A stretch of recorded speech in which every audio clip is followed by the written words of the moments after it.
Hello and welcome to Eastern Roman history.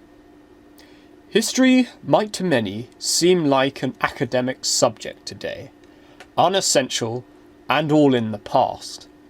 A subject for crusty old men and young people who would be better served thinking about useful things like learning to drive or how to cook.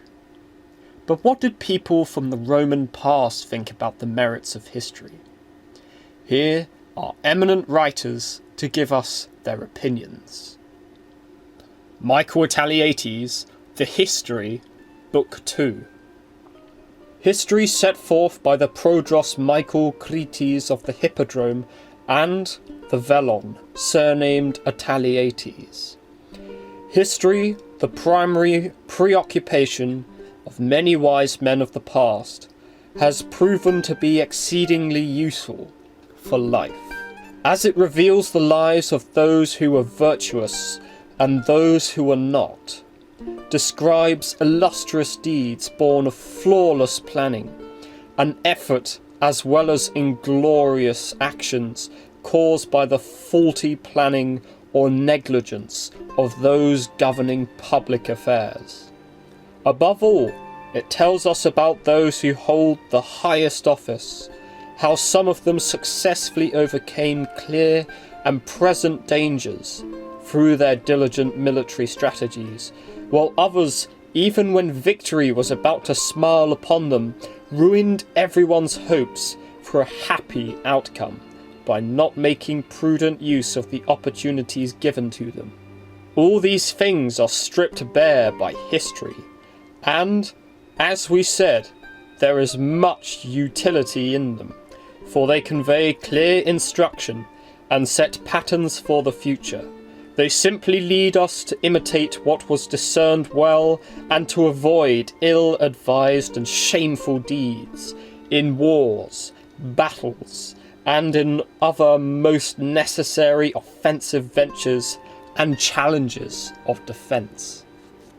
Hence I too decided, though I'm busy with thousands of responsibilities in the army, am continually whirled about by legal disputes, and spend hours working away on the documents that result from them, to add to my labours and set forth a few matters in simple and concise terms, as befits those who compose histories.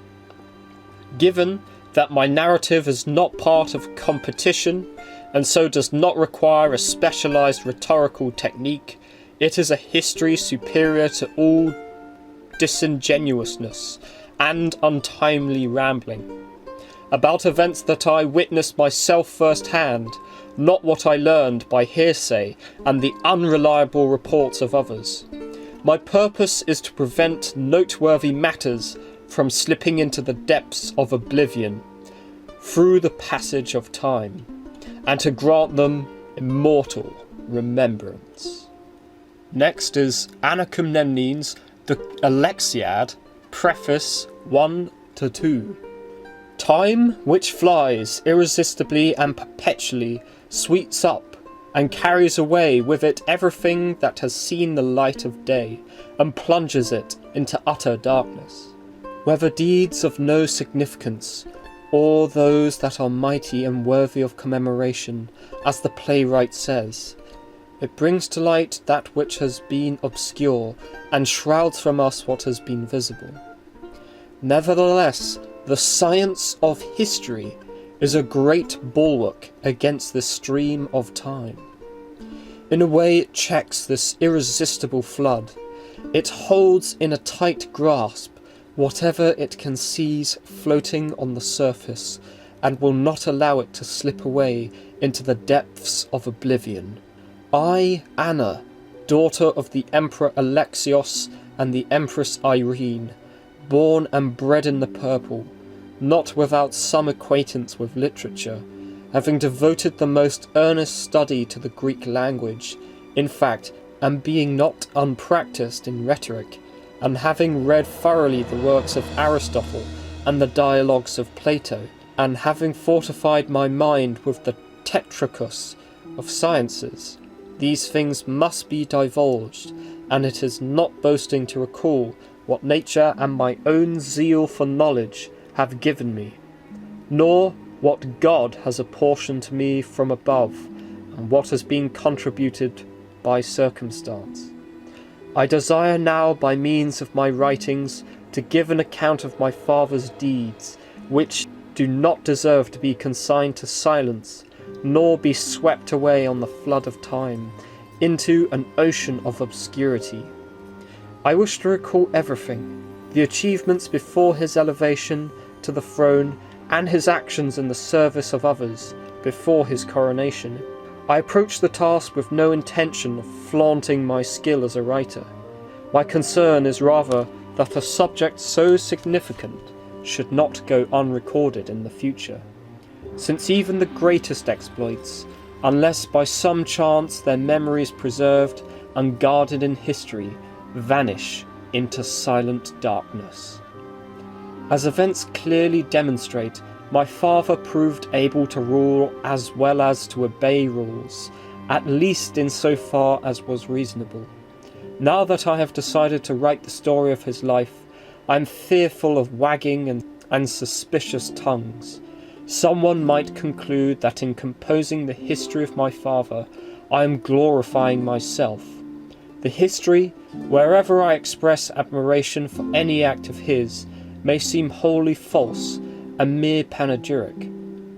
On the other hand, if my father should ever lead me, under the compulsion of events, to criticise some action taken by him, not because of what he decided, but because of the circumstances, here again I fear the jokers, in their all-embracing jealousy and refusal to accept what is right, because they are malicious and full of envy. They may cast me in the story of Noah's son Ham, and, as Homer says, blame the blameless. Whenever one assumes the role of historian, friendship and enmities have to be forgotten. Often, one has to bestow on adversaries the highest commendation, where their deeds merit it. Often, too, one's nearest relatives have to be censored, as and when their behaviour deserves it. The historian, therefore, must shirk neither from remonstrating with their friends, nor from praising their enemies. For my part, I hope to satisfy both parties, both those who are offended by us and those who accept us, by appealing to the evidence of the actual events and of eyewitnesses. The fathers and grandfathers of some men alive today saw these things. The next extract shall be taken from the History of Leo the Deacon, Book 1, Chapter 1. The history of Leo the Deacon, from the death of the Emperor Constantine to the death of the Emperor John called Tzimisces. Among the good things that are of benefit in life, history is not one of the least, but one of the most important, since it is by nature something useful and profitable. For it recounts manifold deeds of all kinds, such as are usually brought about by the passage of time and events, and especially by the choice of men engaged in the events. It also ordains for men to strive after and emulate some deeds, while rejecting and avoiding others, so that they may not inadvertently neglect that which is useful and beneficial, and attach themselves to that which is abominable and harmful. Therefore history is agreed to be as profitable as the other useful things in life, inasmuch as it brings mortal affairs back to life, or gives them youthful vigour, and does not allow them to be swept away and concealed in the depths of oblivion. Many extraordinary and unusual events have occurred in novel fashion in the course of my lifetime. Fearsome sights have appeared in the sky. Unbelievable earthquakes have occurred. Thunderbolts have struck, and torrential rains poured down. Wars have broken out, and armies have overrun many parts of the inhabited world. Cities and whole regions have moved elsewhere, so that many people believe that life is now undergoing a transformation, and the expected second coming of the Saviour, and God is near at the very gates.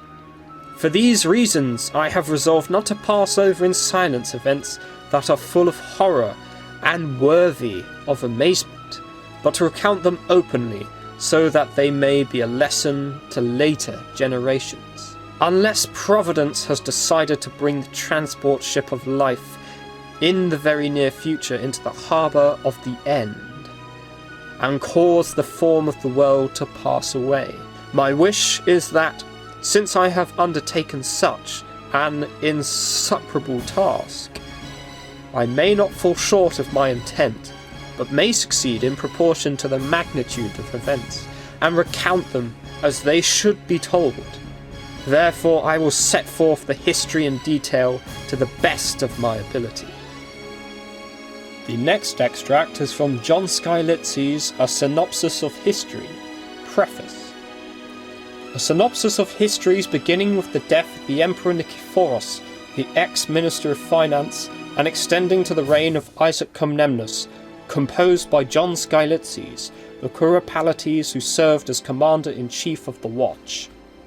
Reading provokes recollection. Recollection nourishes and expands memory, just as, quite the contrary, negligence and laziness provoke forgetfulness, which darkens and confuses the memory of what has happened in the past. Those who have not yet encountered the histories will find a guide in this compendium, and when they go in search of the more fulsome writings, they will gain a more comprehensive impression of the course of events. And finally, the last book I shall be reading from shall be Laonicas Chalcondyles, The History, Book 1, Section 1-2. Laonicas the Athenian has written here in the form of a history the events that came to his attention during his lifetime, both those that he witnessed and those he heard about.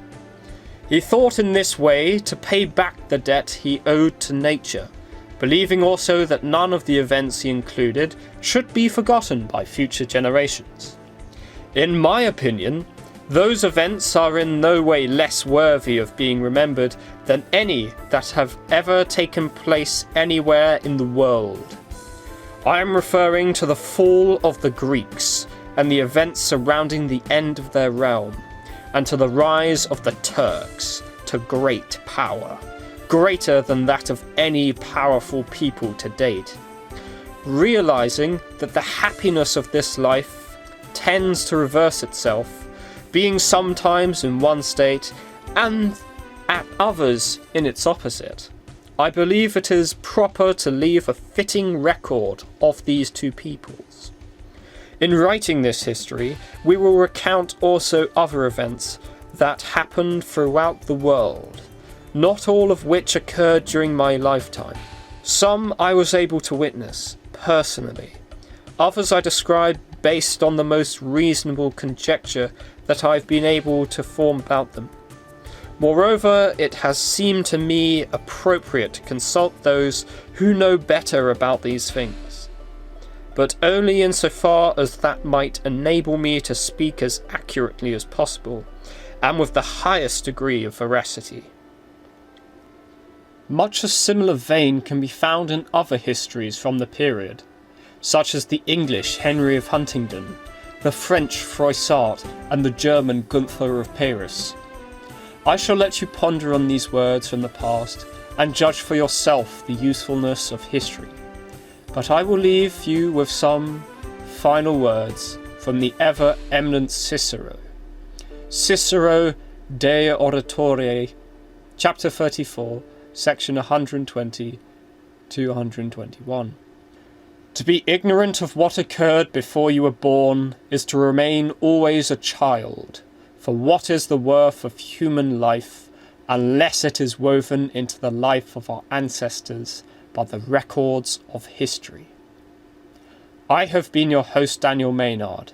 Please do like, subscribe and share this video, and this has been Eastern Roman History.